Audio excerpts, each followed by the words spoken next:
මහා ප්‍රජාපති ගෞතමිය බොහොම මෙහෙස වෙලා මහන්සි වෙලා සිවුර හදාගෙන බුදුහාමුදුරන්ට පූජා කරන්න එන්නේ අප්‍රමාණ ප්‍රීතියකින් සතුටකින්. බුදුහාමුදුරුව මොකද පින්වතුනි කරන්නේ? ප්‍රතික්ෂේප කරනවා. ධම්ම විමංසා සත්‍යය සොයනාමඟ. තෙරුවන් සරණයි. සාතුචාර්යාවලියොත් සුචරිතවත් සමාජයක යහපැවැත්ම උදෙසා ඔබ වෙනුවෙන් අරගෙනද මේ විද්වත් දහම් කතිකාවතේ අද අපිට සම්පදායකත්වය ලබා දෙන්නේ ඉහළ බෝවිරිය කරේවත්ත පුරන් රජ මහ විහාරස්ථානයේ වත්මන් විහාරාධිකාරී පූජනීය බෝවිරිය සිරිනන්ද ස්වාමීන් වහන්සේ. එතන උන්වහන්සේව බොහොම ගෞරවයෙන් නමස්කාර පූර්වකව ධම්ම විමර්ශා වෙනුවෙන් පිළිගන්නවා. අවසරයි. හාමුදුරනේ මට අද දැනගන්නට අවශ්‍යයි බෞද්ධයන් විදිහට අපි නිරන්තරයෙන් දානමාන දෙනවා කුසල් රැස් කරනවා.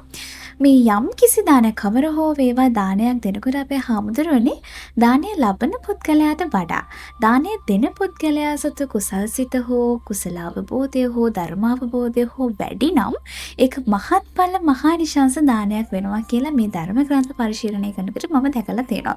ඒ කියන්නේ අපේ හාමුදුරනේ සරියුත් මහරහතන් වහන්සේ බුදුරජාණන් වහන්සේ වෙනුවෙන් කරනු ලබන දානයකට වඩා බුදුරජාණන් වහන්සේ සරියුත් මහරහතන් වහන්සේ වෙනුවෙන් කරනු ලබන දානය මහත්ඵලයි මහානිශංසයි කියන කාරණාව මට දැනගන්නට ලැබුණා. ඉතින් අපේ හාමුදුරනේ අපි කතා කරමු මේ කාරණාව දානමේ පූර්වාදර්ශයක් ඇසුරින් අපි කොහොමද පැහැදිලි කරගන්න ඕන කියලා. පින්වත් ඔබට තුනුරුවනේ ආශිර්වාදය මෙත් සිතින් අපි ප්‍රාර්ථනාවන් සිද්ධ කරමු.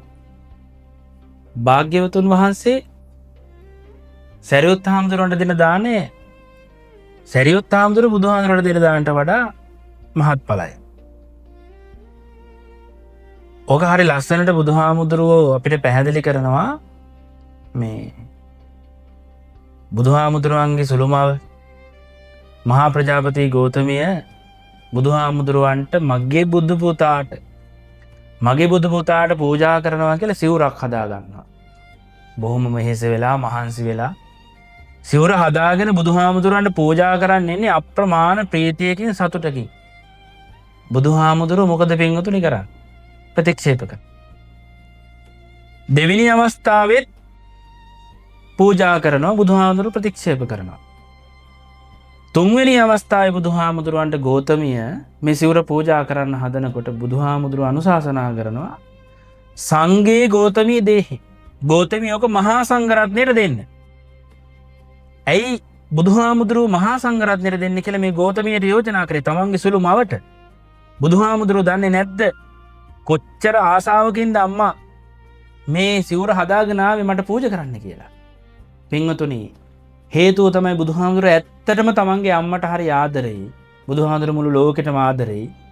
බුදුහාමුදුරුව මේ මුළු ලෝකෙටම මෙත්සිත වැපිරුවේ අම්මට තිබිච්ච හදවතේ ආදරය නිසාම තමයි ගෞතමිය ඕක මහා සංඝරත්නයට දෙන්න කියලා සංඝේ ගෞතමී දේහි කියලා අනුශාසනා කළේ. දානය පිළිබඳව කරුණු කාරණා අපි විග්‍රහ කරගනිද්දි ධර්මයේදී අපිට මුණ ගැහෙන තැනක් තමයි හරි ලස්සන තැනක් එතන. මහා සංඝරත්නයට දුන්න දාණය බුදුහාමුදුරුවන්ට පෞද්ගලිකව දුන්න දානටත් වඩා ආනිසංස බවයි එයින් බුදුහාමුදුරුව පෙන්වුවේ. අර භාග්‍යවතුන් වහන්සේ සරියුත් හාමුදුරුවන්ට දෙන දාණය මහත්ඵලයි මහානිසංසයි කියලා කිව්වේ ඇයි? සරියුත් හාමුදුරුවෝ නියෝජනය කරන්නේ මහා සංඝරත්නය. මහා සංඝරත්නයට දුන්න දේ මහත්ඵලයි මහානිසංසයි. මෙන්න මෙතනදී අපිට වටිනා දෙයක් තියෙනවා. ඒ තමයි අපි බොහෝම විමසීමෙන්, බොහොම අවබෝධයෙන්, ඒ වගේම බොහොම දැනීමකින් මේ කාරණාව සිද්ධ කරනකොට අර නැවතත් මතුවෙන්නේ පින්වතුනි මේ දානේ දෙනකොට හදවතේ ප්‍රීතියනේ. හදවතට දැනෙන සතුටනේ.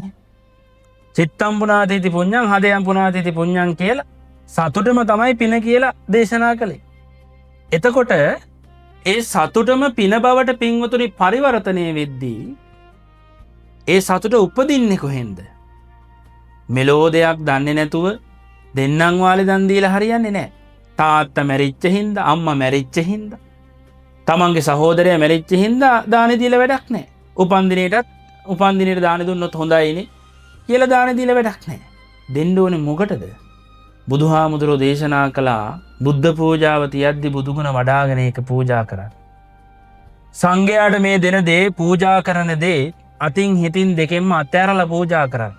බොහොම ශ්‍රද්ධාවෙන් පූජා කරන්න. ශ්‍රද්ධාව තුළ ජනිත වෙන ප්‍රීතිය, ඒ ප්‍රීතියෙන් පූජා කරන්න. ඒ පිළිබඳව අර්ථය දැනගෙන හිටීම.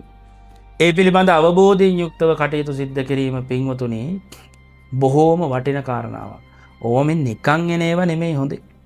ඕවා නිකන් එන්නේ සංසාරේ පුරුදු.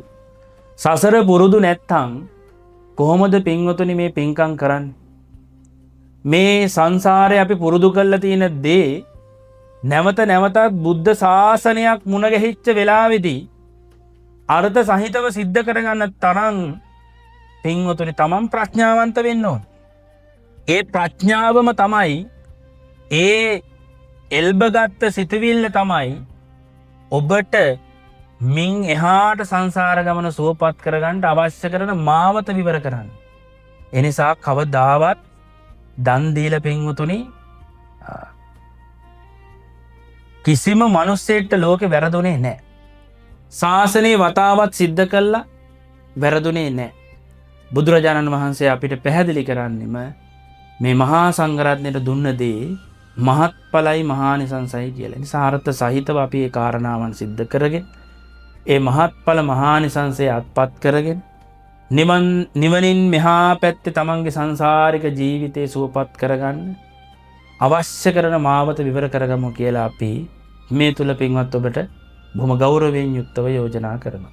ධම්ම විමර්ශා අපේ අරමුණ ඔබේ ගැටලු වලට, ඔබේ පීඩාවන් වලට ධර්මයේ තුලින් විසඳුම් අරගෙන එමෙතින ඔබ මේ වෙනකරත් ඒ වගේ නොවිසඳුණු ගැටලුවකින් පීඩා විඳිනවා නම් පල්ලෙහා අදහස් තීරුවේ ඔබේ ගැටලුව යොමු කරන්න අපිට පුළුවන්. අපි සූදානම් ඔබේ සිරිනන්ද ස්වාමීන් වහන්සේගේ අදහස් වලින් ඔබේ විසඳුම මේ විදිහට අරගෙන එන්නට. ධම්ම